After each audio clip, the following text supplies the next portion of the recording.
The U.S. Department of Agriculture has taken another whack at former First Lady Michelle Obama's signature achievement, establishing stricter nutritional standards for school breakfasts and lunches.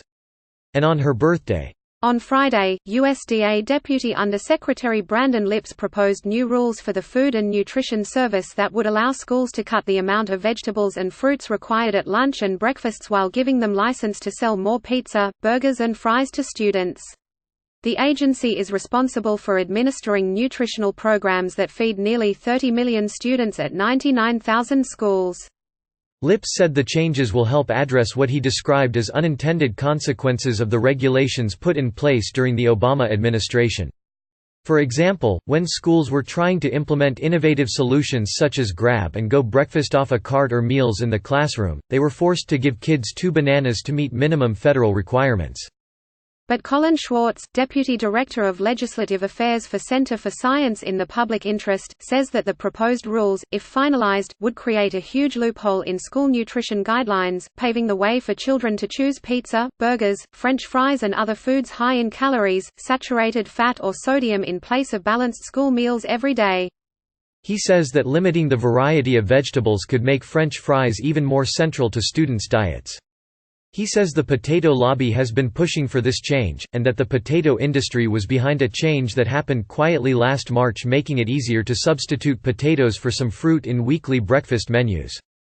Trump administration rule could end free school lunches for about 500,000 children.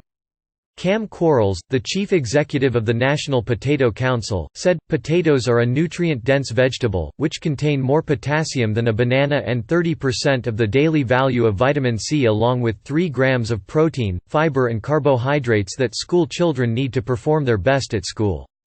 Under the Obama administration, the nutrition guidelines for schools that participated in the National School Lunch Program shifted, requiring cafeterias to increase their offerings of fruits and vegetables, serve only skim or low-fat milk and cut trans fat from the menu altogether. They also required dramatic cuts in sodium in school cafeteria food. The Healthy, Hunger-Free Kids Act of 2010 standards were a key initiative in Michelle Obama's fight against childhood obesity. The act, built around recommendations from a panel of experts convened by the Institute of Medicine and updated with key changes from the 2010 Dietary Guidelines for Americans, aimed to foster the kind of healthy changes at school that many parents were also trying to encourage at home. These included, making sure kids were offered fruits and vegetables each day, increasing whole grains, and tailoring portion sizes and calorie counts to maintain a healthy weight. What's for lunch? What kids are eating, and where, when and why, in 8 schools across the country. The Trump administration has been chipping away at those Obama-era rules.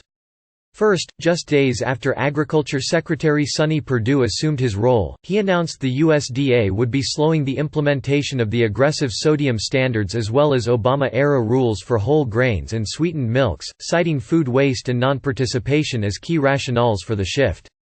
The USDA also provided the option to offer flavored, low-fat milk to children participating in school meal programs, and to participants ages 6 and older in the Special Milk Program for Children and the Child and Adult Care Food Program. It reduced the whole grain requirements to half of the weekly grain served, and it provided more time for schools to comply with reduced sodium levels in meals. Then last year, the USDA moved to allow schools to substitute potatoes and other starchy vegetables for fruit with breakfast. In essence, these proposals allowed food served in schools to be saltier, fattier or more processed in the name of palatability. Why is the USDA downplaying good news about this Obama-era school nutrition program? Now, in a third round of revisions, Friday's proposals would allow schools to cut the amount of fruit included in breakfast served outside of the cafeteria from 1 cup to a half cup. The remaining calories could be filled with sweet pastries and granola bars.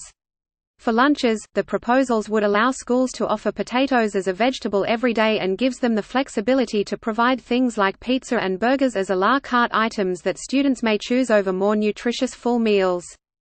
The proposals will be entered in the Federal Register on January 23, and will be open for public comment for 60 days.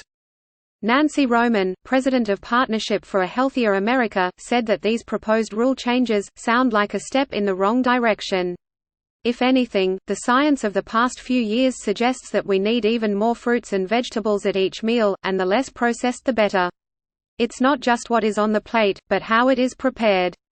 And particularly young children need more exposure to unprocessed, easy-to-eat, fruits, vegetables and greens. Kids can get more than half of their daily calories from school meals. About 2/3 of the 30 million children who eat school meals every day qualify as low income and are getting meals free or for a reduced price. Low-income kids are disproportionately affected by obesity and are less likely to be fed healthy meals at home, so the nutritional makeup of school meals is impactful.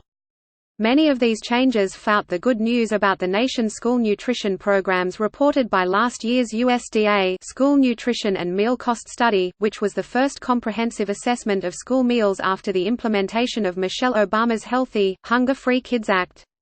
The study showed that, after the implementation of the Obama-era healthy food changes, the Healthy Eating Index HEY 2010, a multi-component measure of diet quality, shot up dramatically for both school-provided breakfasts and lunches. Scores went from 49.6 out of 100 in school year 2009-2010 to 71.3 by 2014-2015. And while Purdue has argued that healthier food offerings mean more food waste and lower participation in the programs, the USDA study revealed that there was greater participation in school meal programs at schools with the highest healthy food standards and that food waste remained relatively unchanged.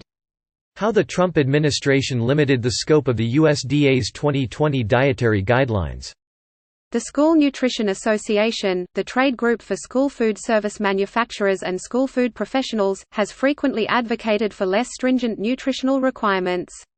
The SNA recently released a 2020 position paper, which calls on Congress to preserve the current flexibility on whole grains, sodium and milk.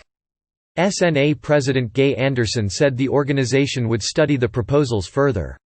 She called the Obama-era standards for school meals a tremendous success overall, but noted that a few of the requirements contributed to reduced lunch participation, high costs and food waste.